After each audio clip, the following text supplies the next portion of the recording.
The latest on this, France 24's Nick Holdsworth is standing by in Moscow. Nick, why such a strong reaction by Russia's Orthodox Church then? This cathedral turned museum, now turned mosque, has always been at the very heart of Eastern Christianity.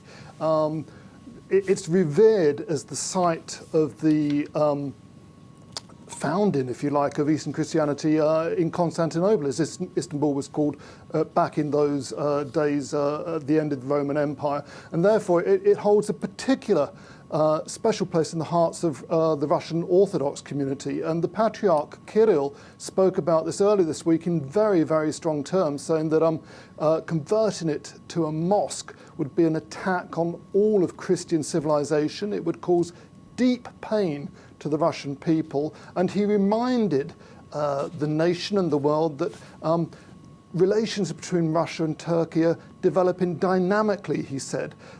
So, I mean, all of that is true. I mean, relations between Russia and Turkey, sometimes strained, sometimes positive, are dynamic. So, to the Eastern Church, this is at the very heart of their belief. This is where very early heads of the church were crowned.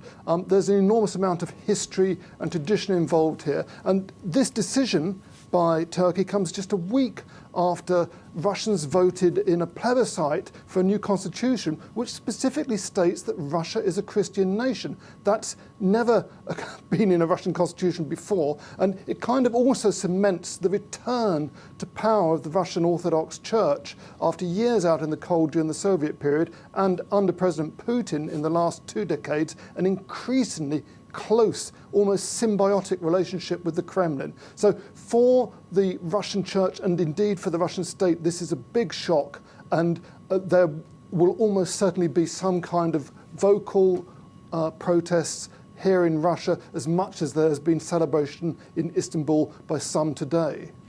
Well, as you say, Nick, the Russian Orthodox Church has made no bones about its feeling on this move. Could there be consequences politically when it comes to Russian-Turkish relations?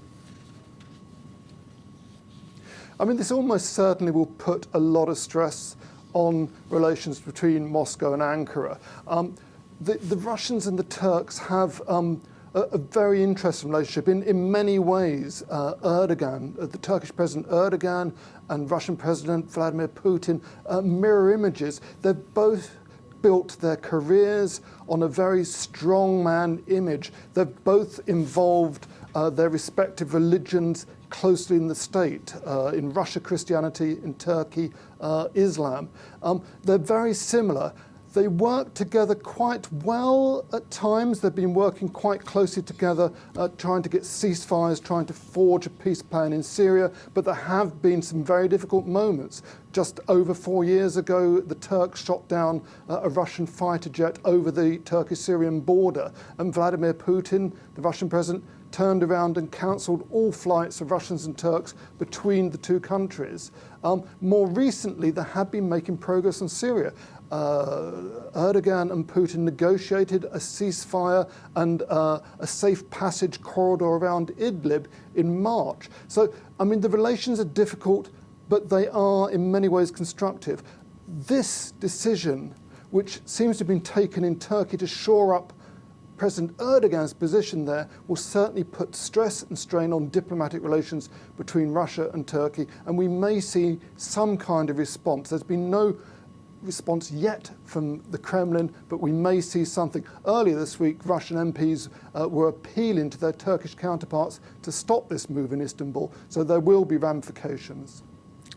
All right, well, with those possible ramifications, keeping us up to date. Nick Holdsworth, you're in Moscow. Thank you. We're just getting you the very latest on